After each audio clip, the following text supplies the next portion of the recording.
Avec Fabrice Allégouette, nous allons parler d'un sujet très important. Bonjour Fabrice, Bonjour. d'Osez vos droits, qui sont les faits qui sont constitutifs de délit d'entrave. Parce que je ne sais pas si c'est la saison ou si c'est un effet pervers, un effet secondaire de l'épidémie, mais on a aujourd'hui tout un tas de délits d'entrave parce que les employeurs ont des objectifs sur les entreprises et qui ne veulent pas s'encombrer de consultations du CSE et veulent passer à travers les mailles du filet. Alors, Fabrice, quels sont les différents faits qui peuvent constituer un délit d'entrave? Alors, au niveau du CSE, il y a trois faits qui sont assez caractéristiques. D'abord, tout ce qui peut toucher à l'information des élus. Un des faits d'entrave les plus connus, c'est l'absence de BDES, la base de données économiques et sociales, ou son insuffisance, c'est-à-dire qu'on n'a pas le niveau d'information qui serait susceptible d'y avoir pour les élus. Deuxième fait d'entrave assez chronique et magistralement chronique, c'est l'amputation des consultations. Les consultations sont souvent parodiées. L'employeur ayant déjà pris ses décisions, il ne cherche qu'à faire acter ses décisions de manière assez malhabile auprès des élus. Et puis le troisième fait d'entrave, c'est notamment tout ce qui est amputatoire des libertés, notamment dans l'exercice du mandat des membres élus du personnel, qui se voient parfois harcelés ou qui subissent des discriminations en pagaille. Donc voilà les faits d'entrave les plus caractéristiques aujourd'hui. Pour donner quelques exemples, une entreprise qui consulterait le CSE sur un nouvel organigramme et qui mettrait en place un organigramme différent de celui qui a eu l'avis du CSE est constitutive d'un délit d'entrave. Exactement. D'abord, on consulte sur un projet et en fonction d'ailleurs de l'issue de cette consultation, on met en œuvre le projet. Alors soit de façon aussi exacte que ce qu'il a été introduit au début de la consultation, soit de manière légèrement modifiée, tenant compte de l'avis parfois du CSE. Et donc on ne peut pas avoir comme surprise pour le CSE que la décision tranche avec l'objet même de la consultation. Et un autre exemple, une personne qui serait placardisée suite à son adhésion à une organisation syndicale ou à son élection au CSE, c'est constitutif de délit d'entrave. Bah oui, alors déjà, bon, le mot placardisé, pour le renvoyer à ce qu'il exprime en réalité, c'est de la relégation. C'est un peu exclure la personne d'une équipe. C'est faire en sorte qu'elle ne soit plus soutenue par ses collègues, qu'elle n'ait plus d'accès aux mêmes conditions de travail. Donc on perd aussi en égalité de traitement.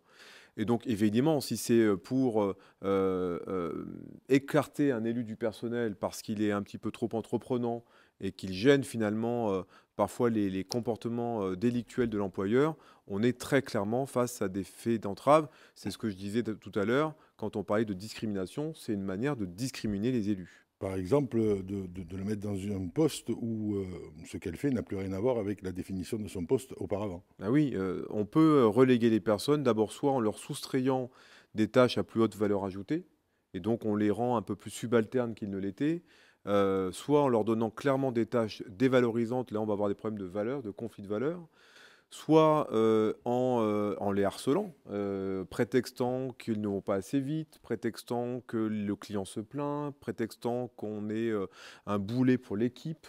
Donc il y a évidemment plusieurs formes de relégation, de harcèlement, plusieurs formes de placardisation, pour reprendre votre mot. Et évidemment, tout ça n'est pas acceptable et renvoie à des comportements qu'on peut tout à fait faire condamner. Alors, une fois qu'on a fait le point et qu'on on s'aperçoit que réellement les agissements de l'employeur constituent des délits d'entrave, quelle est la procédure pour entamer justement le process qui va amener l'employeur au tribunal?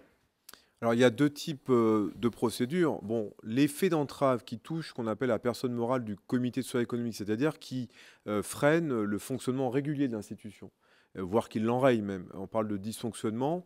C'est le CSE et c'est une résolution au nom du CSE à la majorité des titulaires lors d'une réunion plénière, donc présent, qui vont voter le fait d'ester en justice la direction, l'employeur. C'est le cas de l'organigramme qui avait été, Par exemple, hein, c'est qui avait le été, cas de la consultation qui est entravée, ou c'est le cas, par exemple, quand l'employeur ne met pas à jour la B2S, ce qui empêche souvent les consultations d'être abordées de manière significative, ou quand l'employeur refuse de verser les budgets du CSE, par exemple.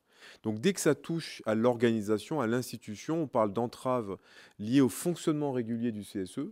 Et donc, c'est au CSE de se saisir de l'opportunité d'ester en justice l'employeur. Et par-delà, donc, il va devoir voter une résolution. La complexité aussi du système veut que le CSE doit être représenté. Il le sera doublement. D'abord par l'un des siens, donc un membre qu'on va désigner comme étant le représentant légal du CSE. Il faudra donc profiter de cette réunion pour non seulement voter la résolution pour ester en justice, il faudra également voter la désignation du membre élu qui sera représentant légal, et il faudra également voter le cabinet d'avocats qui nous accompagnera et qui représentera nos intérêts en justice devant le juge. Ce qui veut dire que votre réunion préparatoire à la réunion du CSE, elle doit être quand même bien débattue, on doit être bien d'accord, parce que le jour où on est en face de l'employeur, évidemment, il va faire de son mieux pour que le CSE ne vote pas cet article-là. Et donc, si vous n'êtes pas d'accord entre vous et si vous ne faites pas corps, autant vous dire que c'est mort. C'est clair que l'unité, pour l'entrave, en tout cas quand vous estez en justice un employeur, vous comprenez bien que c'est quand même un acte important. L'unité prime. Si les élus sont divisés sur la question et se donnent en spectacle face à l'employeur s'en saisira pour continuer à diviser et sans doute à dissuader les élus. Et les plus frileux ne voteront pas pour, alors que leur intention au départ était sans doute celle-ci. Alors, depuis les ordonnances Macron, le patron ne va plus en prison. Depuis bien avant, d'ailleurs, le patron n'allait pas en prison non plus, puisque c'était le DRH qui avait sa responsabilité transférée sur lui. Et c'est donc lui qui allait en justice, délinquant correctionnel. Alors ça, c'est quand la personne morale est en cause. Quand c'est une personne, un élu, celui qui est placardisé par exemple, c'est donc une entrave, mais qui peut mettre en place la procédure? Alors, si c'est effectivement plus la personne morale qui est directement concernée par le délit d'entrave, mais un élu en tant que personne physique, il a tout à fait le droit de saisir le tribunal judiciaire et de demander à ce qu'on reconnaisse, par exemple, le facteur discriminant de la relation que l'employeur a installée vis-à-vis de lui. Il peut aller aussi au prud'homme et faire reconnaître le fait qu'il est inégalement traité au fait notamment de l'exercice du mandat. On peut parler même de discrimination syndicale, pour mettre en exergue ce que subit la personne, parce que c'est rarement des élus non syndiqués qui subissent de plein fouet des invectives et des discriminations directes des employeurs, parce que ce sont d'ailleurs ceux-là même qui sont moins manipulables. Et donc forcément, ça irrite les entreprises. Donc on a le droit de saisir soi-même le tribunal correctionnel. On peut aussi le faire par exemple par des versants moins directs, parce que le délit d'entrave, c'est quand même un délit particulier, mais on peut aussi faire une saisine du tribunal pour harcèlement moral ou voir des conseils de prud'homme. Certains vont jusqu'à demander la résiliation judiciaire de leur contrat de travail, notamment parce que l'employeur ne respecte plus ni foi ni loi, et encore moins l'élu. Alors, vous voyez bien que là, il y a du boulot quand même. Ça ne se fait pas en un claquement de doigts. Il faut rassembler tout un tas de faits, de preuves. Qu'est-ce qu'on a comme preuves? Alors, très souvent, on peut avoir des preuves indirectes et des preuves directes. Alors, les preuves directes, c'est des documents, par exemple, qu'on peut présenter comme des mails, des PV, par exemple, de réunion. Au cours de ces réunions, parfois, l'employeur digresse et se laisse aller à quelques propos tout à fait inacceptables. On peut avoir des témoignages aussi, des témoignages de gens qui ont été présents, qui ont vu, qui ont entendu, et notamment des propos qui peuvent tout à fait être choquants, ou qui ont participé d'ailleurs à la dégradation des conditions de travail des salariés. Par exemple, un manager à qui on a intimé de déplacer un salarié qui travaillait en équipe dans un bureau isolé et à qui on lui a demandé, par exemple, de couper l'accès à la messagerie instantanée du groupe pour que la personne n'ait plus de contact direct avec ses collègues. Donc ce manager peut tout à fait témoigner qu'on l'a fait participer, parfois même malgré lui, à la dégradation des conditions de travail d'un de ses collègues, au prétexte que notamment il était élu du personnel et qu'il fallait le laminer.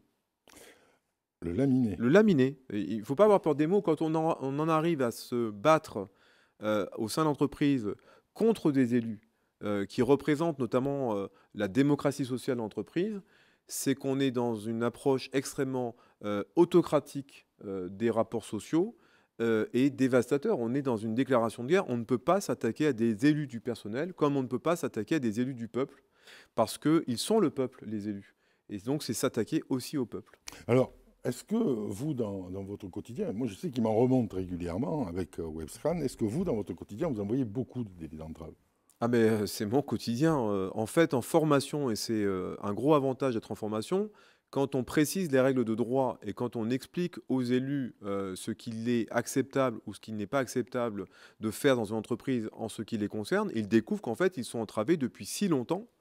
Par ignorance, souvent, bah, ils ne faisaient rien, ils ne résistaient pas. Et après la formation, le souci qu'ils ont, c'est est-ce qu'on va pouvoir remonter tout ça à l'employeur sans en donner l'impression qu'on déclare la guerre à l'employeur. Donc, les faits d'entrave, il y en a de manière répétée. D'abord parce qu'il y a une installation du mépris qui est là depuis très longtemps. Les employeurs, pour un grand nombre d'entre eux, méprisent le dialogue social, méprisent l'utilité même des élus de l'entreprise, considèrent d'ailleurs qu'on leur impose quelque chose qui n'a ni queue ni tête. Ils n'en voient ni l'utilité ni l'efficacité. Et puis, quand en plus ces élus, entre eux, n'arrivent pas à faire remonter les obligations de l'employeur à leur égard, on se retrouve dans un jeu tout à fait inégal. Alors, on ne se laisse pas faire. On est élu des salariés, on est représentant des salariés, et quand on dialogue avec l'employeur, c'est exactement comme si l'ensemble des salariés dialoguaient avec l'employeur. On fait respecter les salariés, parce que c'est quand même les salariés qui font tourner la boutique. Et si on ne les respecte pas, et si on ne leur dit pas les choses honnêtement, ça ne peut pas fonctionner bien longtemps. On voit après de la démotivation. On voit tout, et ne dites pas, je vais déclencher une procédure de délit d'entrave, ça va mettre la guerre entre nous et l'employeur, mais le seul fait que l'employeur vous ait entravé dans votre fonctionnement est une déclaration de guerre. Exactement. Alors, il faut aussi intégrer une chose qui est assez importante. Moi, je dis souvent aux élus, il y a deux façons de collaborer. Il y a soit celle de l'unité de la concorde, y compris avec l'employeur, trouver des passerelles qui font qu'on ne se fait pas la guerre. On a le droit d'être opposés sur des sujets, on a le droit C'est même normal. voilà, de se critiquer mutuellement. Mais si on fait preuve d'ouverture, on peut aussi s'entendre. Et s'entendre, c'est pas non plus pactiser avec le diable. Par contre, on a aussi des employeurs qui sont enfermés dans une logique de confrontation et de pouvoir.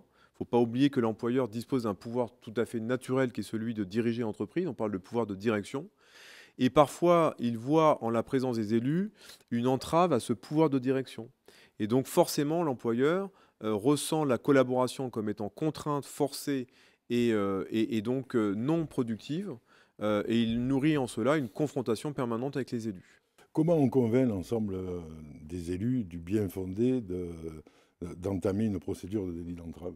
Bah, je rappelle que quand on est garant du respect de la loi, comme le sont les élus du personnel, eu égard aux règles fixées par le Code du travail, on ne peut pas accepter qu'un délinquant échappe à la justice. Vous comprenez bien qu'un salarié, lorsqu'il commet un méfait, il est souvent traduit devant, j'ai envie de dire, la chambre disciplinaire de l'entreprise. Et parfois, les sanctions sont terribles, jusqu'à la perte d'un emploi. On voit mal comment les salariés pourraient avoir confiance en la justice de leur entreprise quand ceux qui dirigent l'entreprise et qui commettent des impairs ne sont pas condamnés. Donc vous savez tout sur les délits d'entrave. Il y en a tous les jours en ce moment. Vous en avez certainement chez vous. Faites-vous respecter. Merci Fabrice. Merci beaucoup.